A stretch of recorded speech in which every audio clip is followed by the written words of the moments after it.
just arrived from Montreal, together with Cynthia McKinney and Marlene Azembroya. And we just had about 5 minutes to rush to the event. Can I move this? Yeah, thank you. That's all right. Yeah.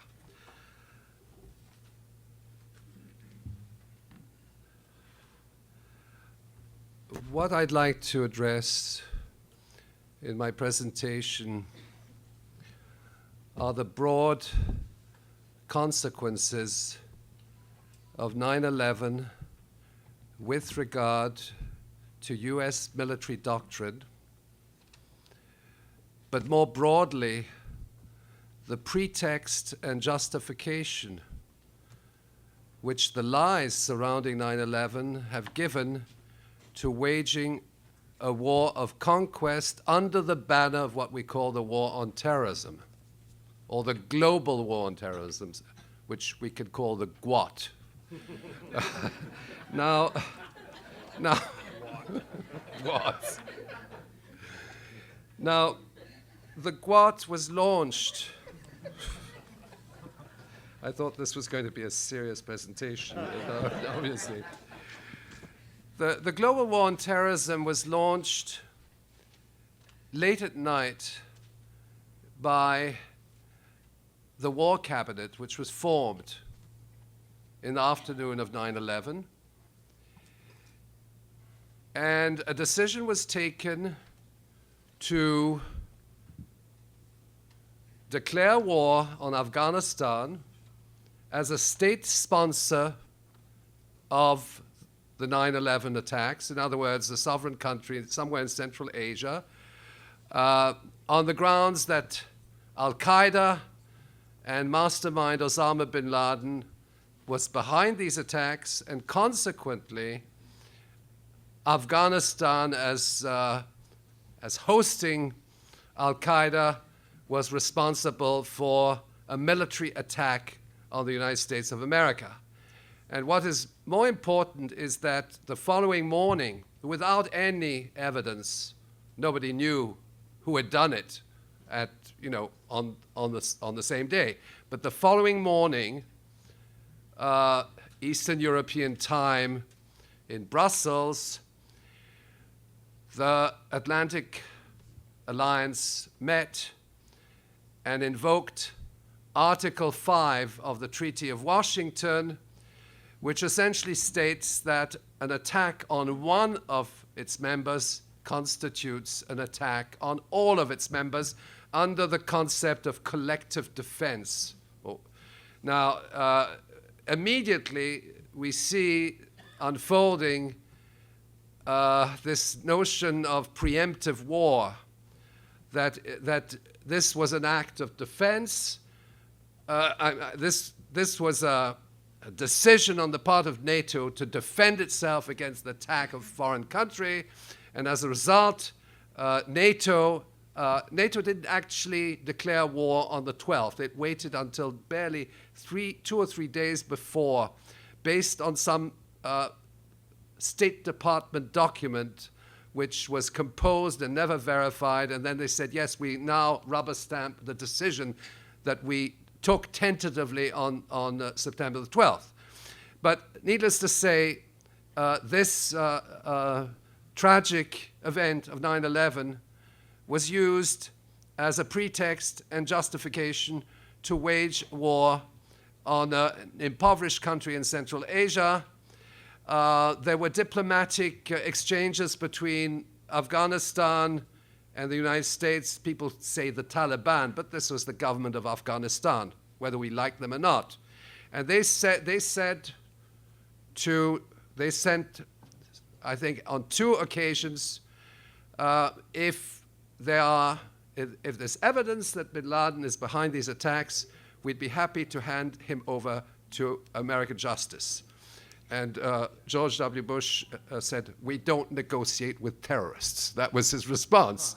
So that avenue was not taken. And anybody who has a minimal understanding of military planning will know that you don't plan a large-scale theater war in a matter of 4 weeks. This conference took several months to prepare. And imagine anybody who has looked at military documents knows that it takes several months and sometimes years to prepare a war of that size. So that the war on Afghanistan was in the pipeline well before 9/11.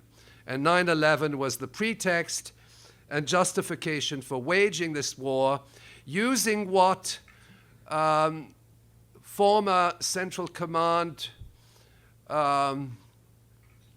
commander, General Tommy Franks, calls a mass casualty producing event. It must be a military concept, a mass casualty producing event, which in the logic of Operation Northwoods, which was the secret plan to attack Cuba based on attacks in the Miami exile community with casualties, and that document envisaged precisely that, and then they said that the deaths of Cuban Americans would create a useful wave of indignation, which would then trigger a pretext and a justification to wage war on Cuba. That plan was never implemented. It was presented, it was under the Kennedy administration. It was presented by the Joint Chiefs of Staff. You can look at it. It's a declassified document. Robert McNamara at the time was Secretary of Defense, and I think that the White House turned it down. But the concept is certainly on record. Now, what I'd like to address is the fact that this event of 9/11 initiated what we might call the Al-Qaeda legend, namely that Al-Qaeda and his leader Osama bin Laden constitute the outside enemy in the eyes of public opinion. And we saw that in the wake of these tragic events, immediately there was a mass mobilization of public opinion. And I don't think even sectors in Canada, I think everybody joined the bandwagon, virtually everybody, even trade unions, progressive organizations, and a few dissenting voices. My first reaction on the morning of 9/11, when George Tenet, head of the CIA, announced that Al-Qaeda and bin Laden was behind it, was twofold. One, of course, I was wondering how he could actually have done it from his hospital bed in Rawalpindi, because he was hospitalized, but we didn't know that at the time. So, but I then said to myself, but if Al-Qaeda is behind these attacks, who is behind Al-Qaeda? And I knew from the research I'd conducted on Yugoslavia in particular, but going back to the Soviet-Afghan War, that Al-Qaeda was an intelligence asset of the CIA, and this was amply recognized in numerous documents. And the response of the U.S. intelligence community was, yeah, we supported him, but he went against us. Okay, you can read that. I'm quoting literally from press reports, from intelligence reports. It's when an intelligence asset goes against his sponsor. Now, we were the sponsors of Al-Qaeda. It was for a good cause. It was to fight the communists in the Soviet-Afghan War, and we sent in the Mujahideen. We trained them in these CIA camps in Afghanistan and Pakistan. We set up the religious schools, the madrasas. We then contracted with our friends in Saudi Arabia to send in Wahhabi missions into Afghanistan to train these people. This is fairly well documented, and I don't think we need to extend the discussion on that. But the understanding of the intelligence community is he turned against us. In the wake of the Cold War, the jihad then started to target the Western world, and that 9/11 was an attack by Muslim terrorists. Now, the blowback, I can tell you that the blowback is a fabrication. It's an absolute fabrication, and that's absolutely crucial to an understanding of how this event then led to shifts in US military doctrine, even in nuclear doctrine, okay? Even in the use of nuclear weapons, because they even say we might use a tactical nuclear weapon, a mini nuke, against bin Laden or against Saddam Hussein. I know, I've read those documents inside out, and they actually say that. Now, when you look at a mini nuke, a B-6111, it's something of the order between 1/3 and 6 times a Hiroshima bomb, okay? So it's no small bomb. It's a bunker buster bomb, and that means you don't take out Osama bin Laden in his cave or in his hospital in Rawalpindi. Now, anybody who's been to Rawalpindi knows that it's a place which is swarming with US military advisors. So how did he get into his hospital on the 9th of September for kidney, for his kidney problem? And then when was he released from hospital? Either on the 10th or 11th, but his whereabouts were known. Donald Rumsfeld said, we don't know where he is. It's like looking for a needle in a stack of hay. Well, hello. Yes, bin Laden's whereabouts have always been known. Why? Because Al-Qaeda is a CIA intelligence asset and has always been an intelligence asset and continues to be an intelligence asset. So there is no blowback. And I will argue that there's a blow forward. There's a blow forward. I will discuss that later, but when the blow forward has to do with the fact that the main ally of NATO in the war theater in Libya is Al-Qaeda. And there's absolutely no ambiguity with regard to that, because the CNN is actually acknowledging it. But they say they're not Al-Qaeda, they're former Al-Qaeda, and that now they're pro-democracy, okay? But we'll discuss that a bit later. Shortly before 9/11, I was involved in researching the civil war in Macedonia. And in fact, I was in touch with the Prime Minister's office frequently by telephone and email, because what was happening is that a US military mercenary company called MPRI, Military Professional Resources Incorporated, were advising both the Kosovo Liberation Army, which was integrated by Al-Qaeda units, Mujahideen, and they were also advising the Macedonian Defense Forces. And they were in fact coordinating the war on both sides.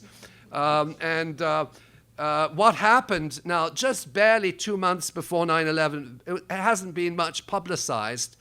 The Mujahideen were caught red-handed with their US military advisors. These are all former commanders of the US military. They're senior commanders.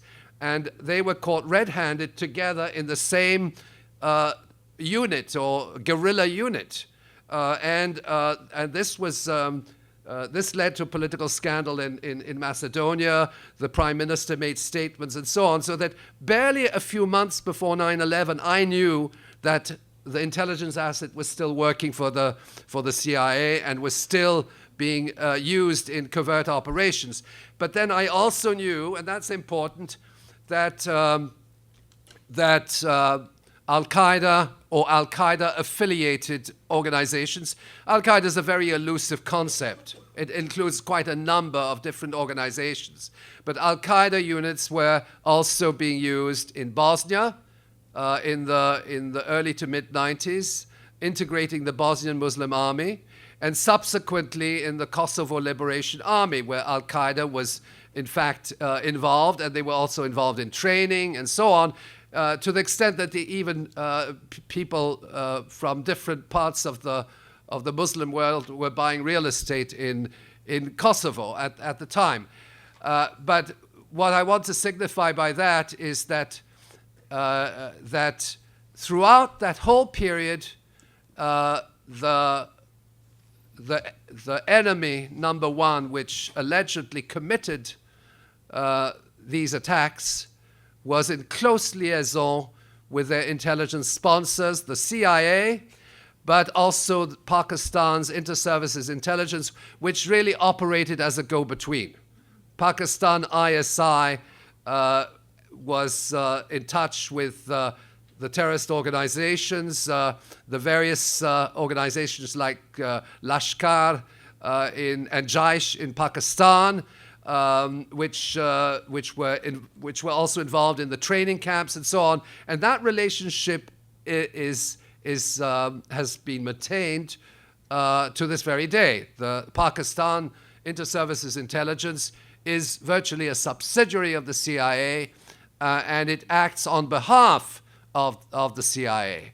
And I should mention another very important dimension is that in 2001, in November 2001, and this was brought out in an article by Seymour Hersh, although he didn't really elaborate on the implications, is that Al-Qaeda combatants in Afghanistan were airlifted to northern Pakistan.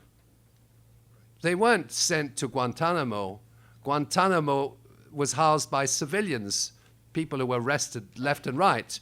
The actual Al-Qaeda fighters were airlifted, and they were airlifted in military planes, and they were taken to northwest Pakistan, Waziristan, and that constitutes a new frontier, which today is the object of the drone attacks.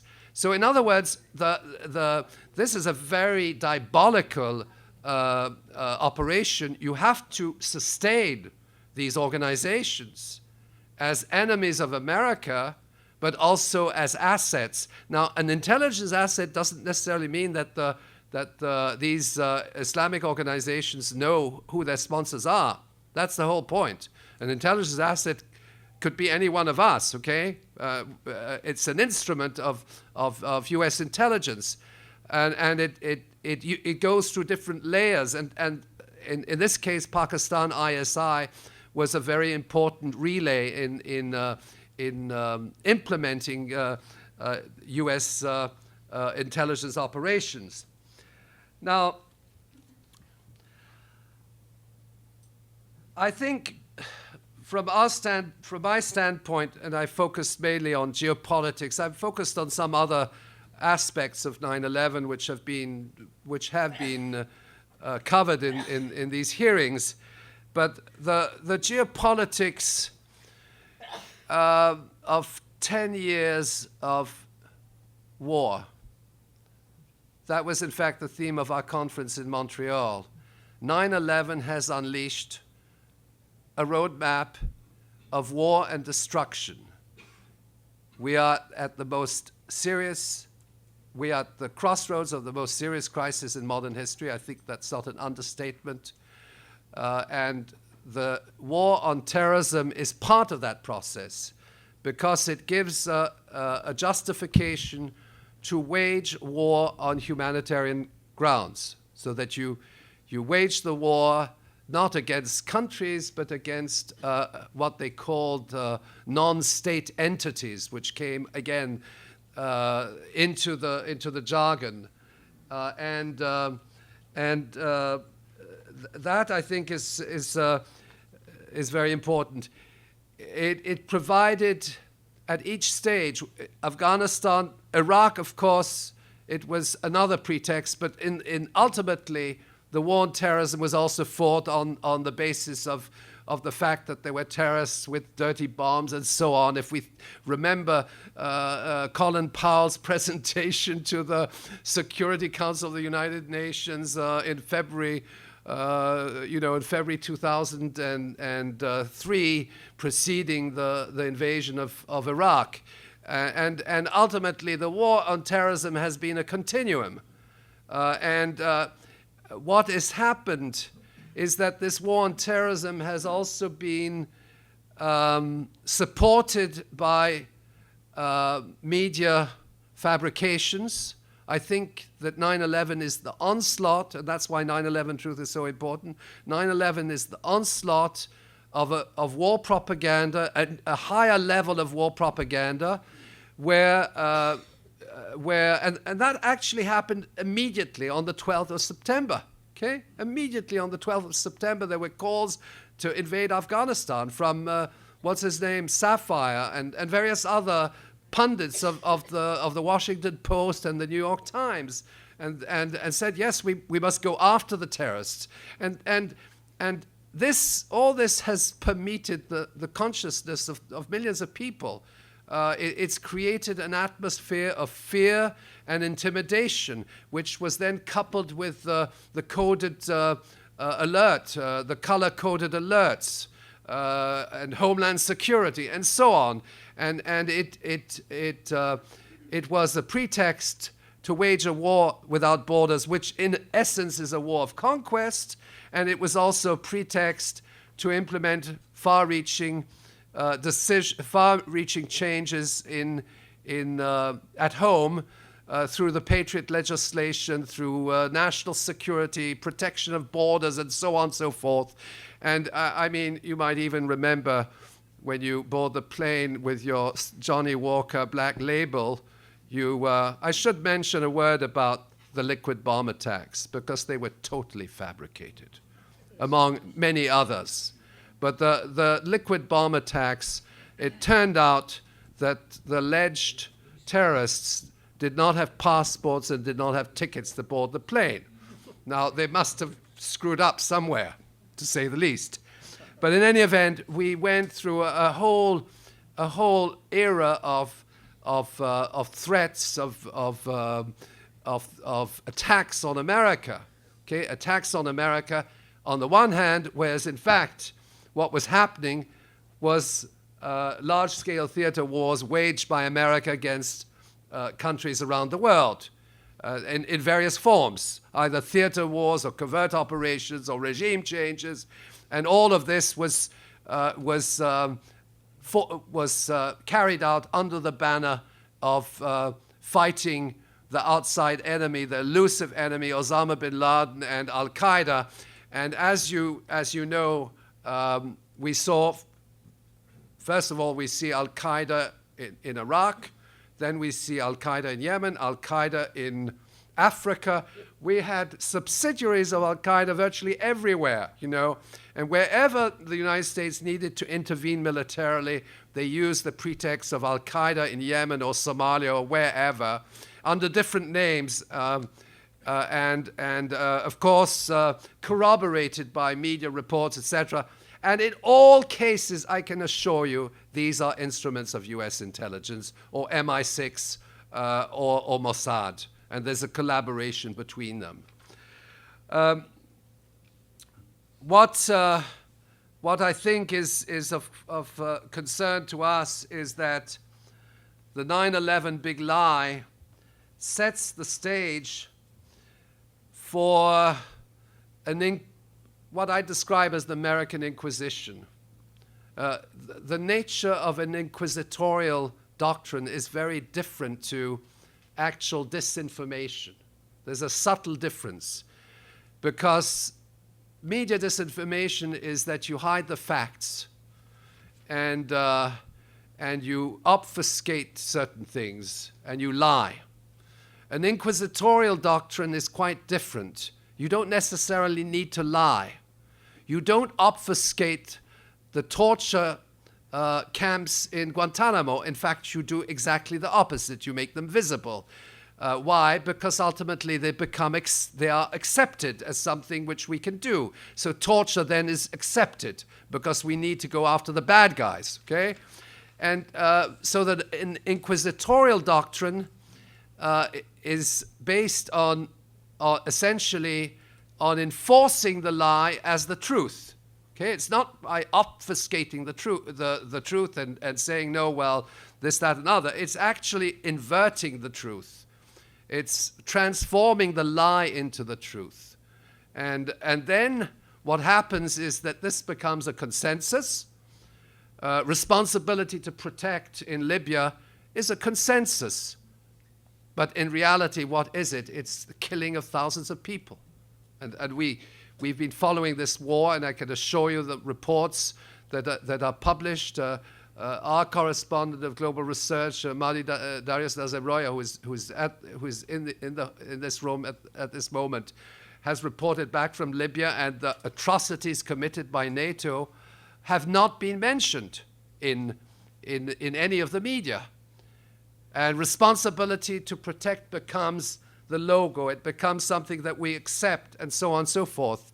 And so an inquisitorial doctrine imposes itself as a consensus that you do not challenge, because it emanates from the highest authority of the land, not only from the head of state and the U.S. Congress, but from Ban Ki-moon, Secretary General of the United Nations, from the ICC criminal courts, and so on.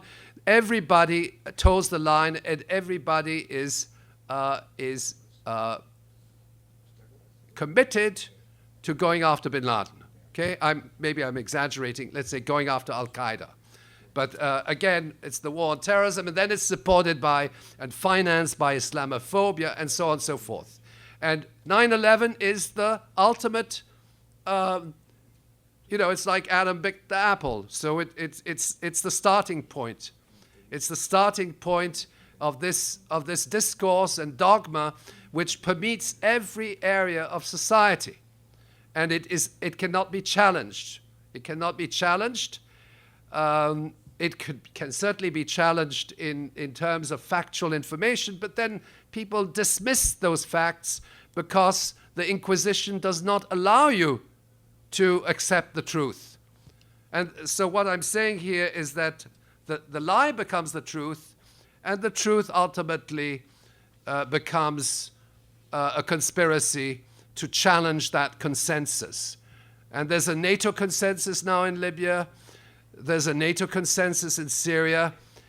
But what is not reported is the fact that the war on terrorism is waged not against the terrorists, but with the terrorists. So that I call that the GWAT WTT, okay? I should get intellectual property rights on that, but GWAT WTT means with the terrorists. Now, GWAT with the terrorists signifies that in every single one of these military operations, the terrorists have been waging a guerrilla warfare on the ground, paramilitaries often trained by special forces, in Bosnia, in Kosovo, certainly in Afghanistan. Well, in Afghanistan it's a bit more complex, but in Iraq, as of 2004, when John Negroponte was sent as ambassador, his term was only for 1 year. His task was to put together the death squadrons based on the Salvador option, which he had applied in Central America in the 1980s. And these death squadrons were there as an instrument to obscure the role of the invader and weaken the resistance movement. Now, in Bosnia and Kosovo, we have documents which prove unequivocally that the United States the United States as an entity was supportive of Al-Qaeda. And we get it really from the horse's mouth, which is the Senate Republican, it's the Republican Party Committee of the U.S. Senate. And it's a document which was produced in 1997 and which accuses the Clinton administration. There was party politics involved in that, they accuse Clinton of supporting Al-Qaeda and working hand in glove with Al-Qaeda and bringing in weapons into Bosnia. Okay, and so that is a document of the U.S. Senate. It's a public document, and we have other statements regarding the KLA. Now, we know that the KLA are listed by Interpol, and we know that the KLA is linked up with Al-Qaeda and so on. We know that the KLA was supported by NATO. So that is well understood, waging the war on terrorism with the terrorists, not against the terrorists. And I contend that concept is absolutely fundamental. It's not the blowback, it's the blow forward. Because the blowback tells you that Al-Qaeda went against us, he's enemy number one. And the blow forward tells you that there's been a continuous relationship between entities of US intelligence, Western intelligence generally, on the one hand, military as well, and entities linked up to the Islamic Jihad, what we now call as Al-Qaeda affiliated organizations. And now I'd like to, and the reason why all this is important, because the lie penetrates the inner consciousness of people, it changes their perceptions, it prevents people from thinking, even when they're confronted with the fact that Al-Qaeda is in fact an instrument and not an object of the global war on terrorism. But nonetheless, and when the lie replaces the truth in people's inner consciousness, there's no going backwards. Okay, it's a very subtle mechanism. And the Spanish Inquisition understood perfectly well, but the French Inquisition was even worse. And it lasted for several hundred years, okay? That your whole mindset is subordinated to something which is predetermined and fake, and you cannot reflect. Now, I'd like to go to blow forward, okay? Because it is a blow forward, and discuss very briefly two major areas of conflict today. One is Libya, and the other is Syria. Now, I can tell you unequivocally, and it's confirmed by media reports, that the main military units of the rebels in Libya are Al-Qaeda. The military commander in Tripoli is Al-Qaeda, or Al-Qaeda affiliated. These are former commanders of the Libya Islamic Fighting Group, the LIFG. Now, the LIFG is a CIA creation. These commanders, these mujahideen, were trained in Afghanistan, in CIA camps, the same procedure as those which fought in the Soviet-Afghan War, except in the subsequent period. And I can tell you that the LIFG is still on the list of the State Department as a terrorist organization, and it's still on the United Nations Security Council list of terrorist organizations. And we know for a fact that the mainstay of these rebels are Al-Qaeda affiliated. There are other elements to the rebellion, which I won't go into. But the issue is the following. If you look at the press reports, they will acknowledge it. I think they have to acknowledge it, because otherwise, the truth might seep through. They acknowledge it and then they dismiss it. They say, this is the way they go, they say. They say, such and such is commander of the Tripoli rebel command. He's a former member of Al-Qaeda, but he is now pro-democracy. Okay, so what they do is they say these are former terrorists, former bad guys, and now they're good guys. Okay, So they're inverting the concepts. So you have a bad guy, and then CNN says, well, now they're committed to pro-democracy, etc., etc. They said the same thing in Kosovo with the KLA, that the KLA are criminals linked to the Italian mafia, but now we're going to use them to implement democracy. Now, essentially, this is what you have in Tripoli today. And these rebels are committing major atrocities directed against the civilian population.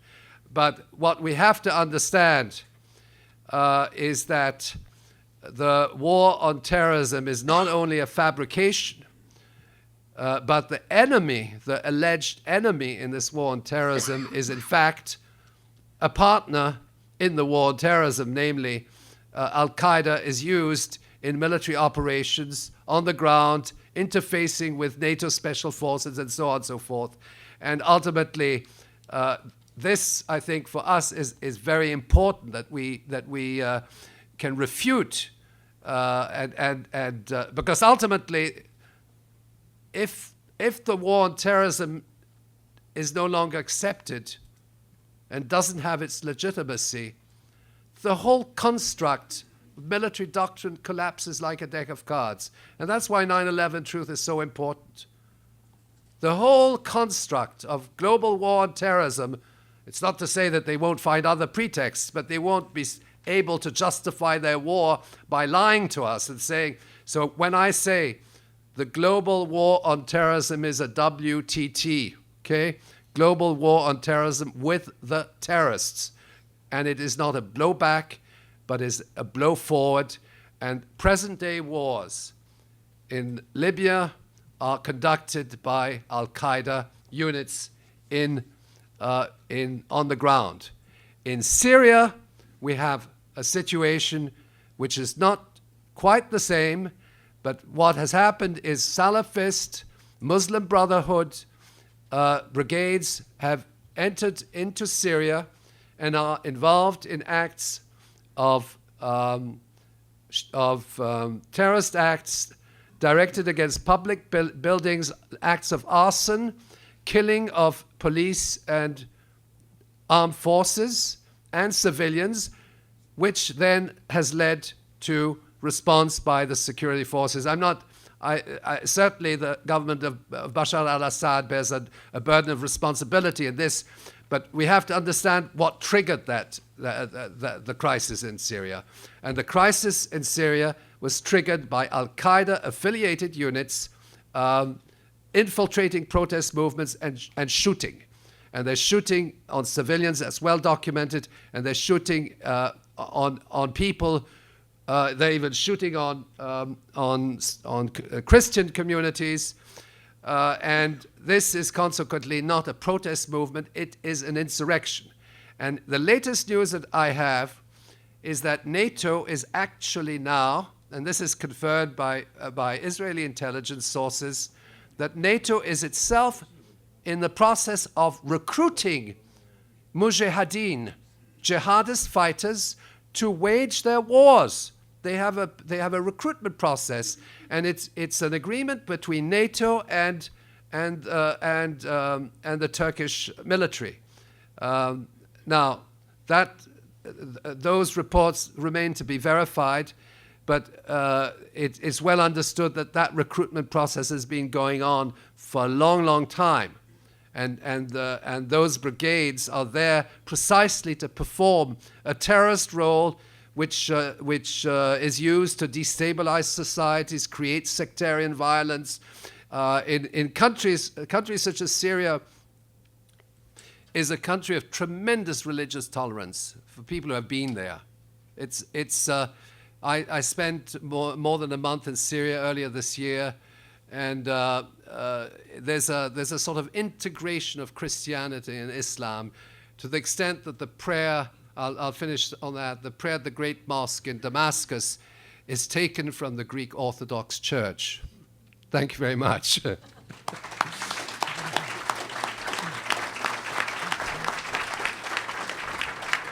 Thank you, Professor Chossudovsky. We'll take questions from the panel now. Judge Impasamato. Thank you. Thank you, Mr. Chossudovsky, for your conference, for your witness. And I ask you that I ever read the news that you discovered the 12th September, the meeting that happened in Washington in department between the chief of ISI, Omer Hamad, and the chief of the CIA, and other politician. And you told about this meeting that it was an ambiguous meeting. It was the danger of the complicity of the obstacle of investigation. This is one question. Another question that is that you accuse the United States administration of covering and stopping the investigation. I ask you if you know that Richard Clarke, the former chief of terrorism in Washington, told recently to French German television that the CIA was aware about the imminent attack of September 11, and about the fact that the two hijackers, Samdi Khaled Al-Midar and Nawaf Al-Amzi, on January 2001, landed to Los Angeles airport and has been received by Omar Bayoumi, a Saudi, former defense ministry employer, a Saudi intelligence operator. And he accused, Richard Clarke accused the CIA to have stopped the FBI, non giving FBI this information, so FBI could not investigate about these two terrorists when they arrived to airport of Los Angeles. Excuse me, I have a lot of questions, but this is enough for us. Yeah. Let me answer the first question. The first one? Yeah. Now, you have the book. Yes, I have the book. No, I have to refresh myself because I wrote this 10 years ago, and I've been involved in a whole series of other things. But this visit of General Mahmoud Ahmad was very important because he's head of the ISI, and at the same time the ISI is known to support the terrorists. Okay, but this is not should come as no surprise because in effect the ISI and the CIA work in tandem. But I should mention that prior to his arrival in the United States on September the 4th, there were meetings between two members of the U.S. intelligence community who were in Pakistan. They were in Rawalpindi, meeting with their counterparts. That was Bob Graham and Porter Goss. Okay, now Bob Graham and Porter Goss were in Rawalpindi in late August, right? I can't recall exactly when they left. I think it was around the 28th of August, okay? Now, my memory fails me after 10 years. And then on the 4th, and they had consultations with President Musharraf and with counterparts in the military and intelligence community of Pakistan. So that was less than 2 weeks before 9/11. Now then they go back to Washington, and I don't know whether Ahmed actually came with them or he came on a separate plane, but I documented that he arrived back in he arrived in the United States on September 4th. Okay. September 4. On September 4th, yeah. And he stayed there until Yeah, and then, well, 12, then until 12. let me give you the 13. timeline, okay? From the 4th to the 9th, he meets his U.S. counterparts, including George Tenet, okay? Now, on the 9th of September, you might recall, was assassination of General Massoud, leader of the Northern Command, not necessarily related to his visit.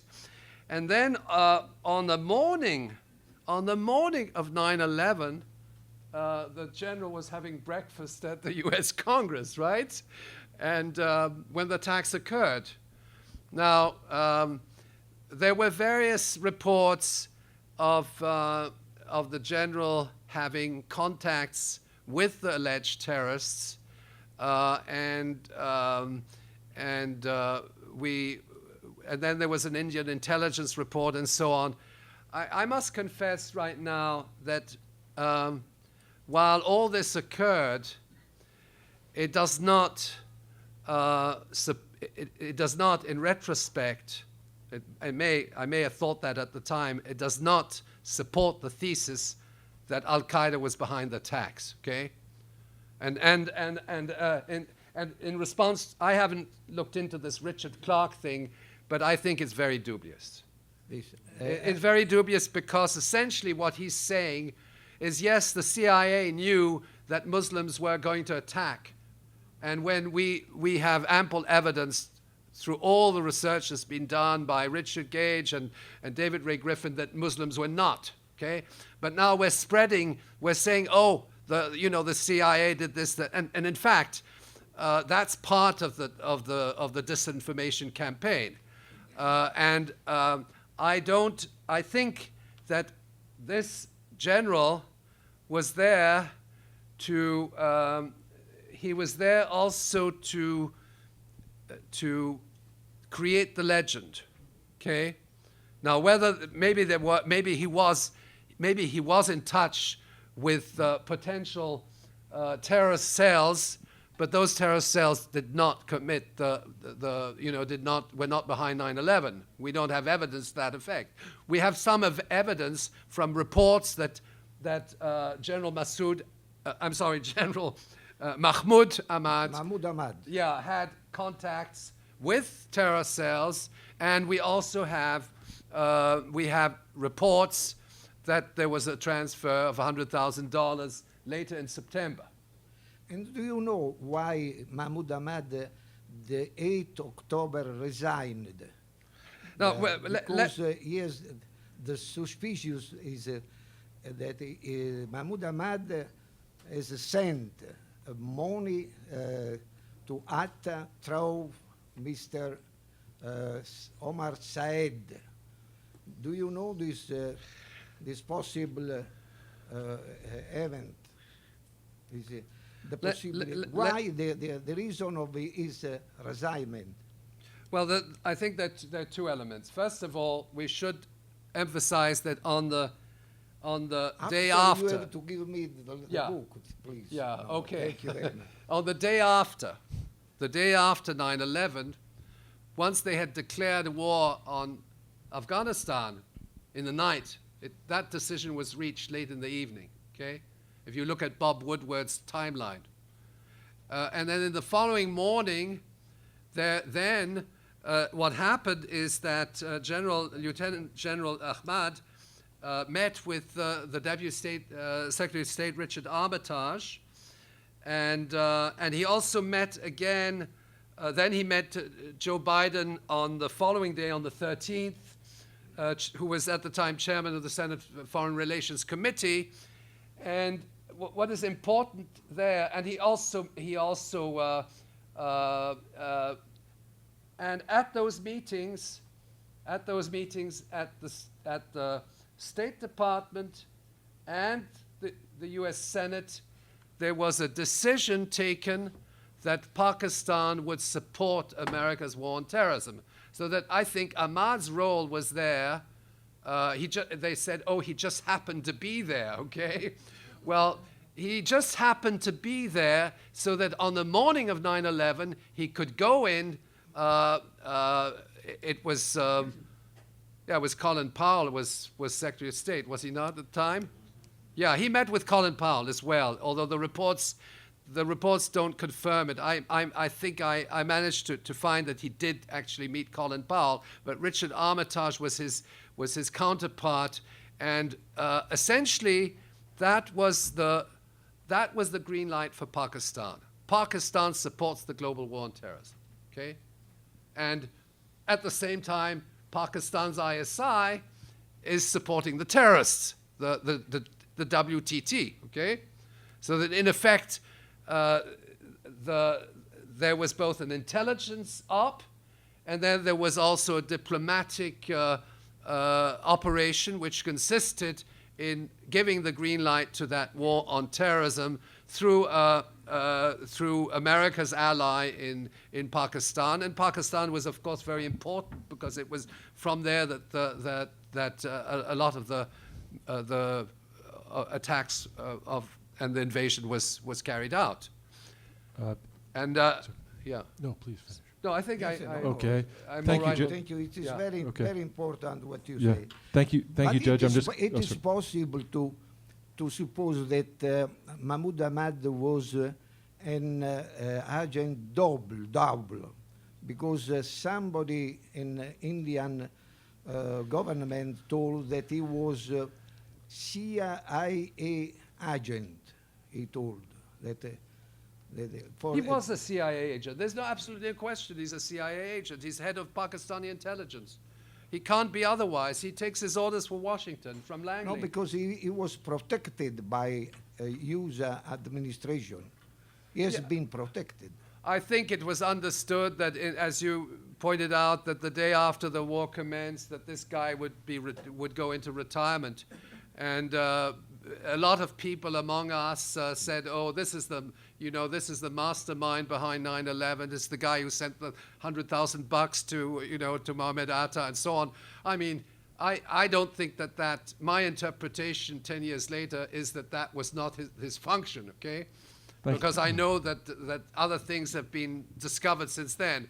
But when I wrote that paper, probably in the October of 2001, I gave great importance to that particular sequence of events, which it was very fishy that Porter Goss and Bob Graham, respectively from the Senate and the House intelligence committees, had been sent to Pakistan 2 weeks before it happened, okay? And I must say, these individuals, I don't trust them. I know that they may have had other, they've come out in various forms. I don't, there's something very fishy about that sequence of events. On that note, Professor, I beg pardon to interrupt you. I'm going to have to transition because we'll there run is out of time. There is only, excuse me, the problem of interview of Richard Clarke, you have not read No, I dismiss it. We'll get back to that. Professor Johnson? Professor Johnson? I think it's a red herring. Okay. On that note, thank you. Thank you, Professor. Thank you. I wonder if, many of us don't think that bin Laden had a lot to do with 9/11. I think you probably share that view. Do you have any comments about the events in Abbottabad? Was that pure theater, or do we have any notion of what actually occurred there? I'm sorry, I misunderstood. The assassination of bin Laden by the United States. Okay. Listen, I mean, there've been David Ray Griffin has written a book on that. I don't want to elaborate.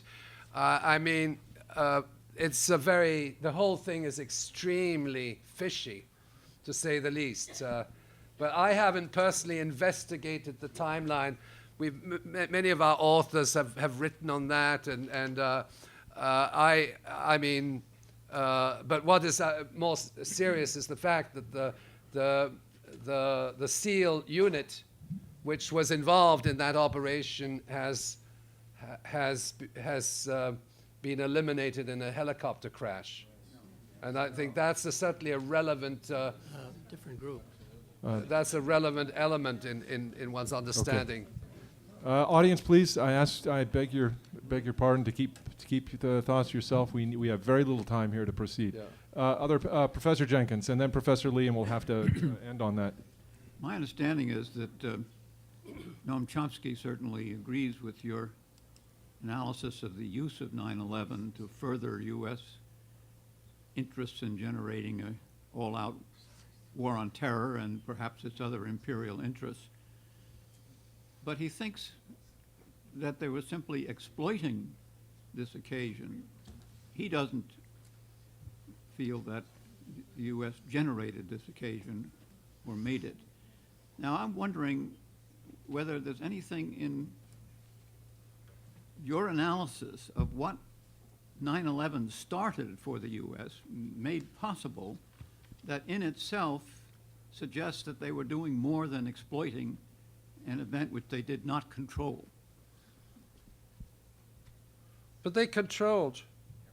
I mean, I think what Noam Chomsky is saying is that 9/11 may have provided a pretext, but he rejects the fact that Al Qaeda is an intelligence asset. I mean, he doesn't focus on the intelligence, on the lies. This is the ultimate lie, okay? Because what they're telling us, it's the ultimate lie, as far as the global war on terrorism is concerned. Waging a war on terrorists, using the terrorists, okay? I mean, we can distinguish between various terrorisms because NATO is also a terrorist entity. But if we're talking about is the so-called jihadist or Islamist brigades, they are recruited. They are, in fact, created. Islamism, in its form today, is a creation of the CIA. It's not to say that Islamism doesn't exist in the Muslim world. It does. But it has been used as and supported and financed covertly with a view to using it in a war theater. Now, with all due respect to Noam Chomsky, he doesn't get into that. Okay? And that is where the deck of cards collapses. Just to say, well, you know, this something they couldn't control, and then they went after them, and they're bad guys. They're not bad guys. We're the bad guys. And I mean, the discourse of the media is so incredibly fake to say, to now dispel after having supported the war on terrorism doctrine, to say that in the case of Libya, well, it doesn't really matter whether these guys are terrorists, Al-Qaeda or not. Well, in fact, they are Al-Qaeda, according to CNN.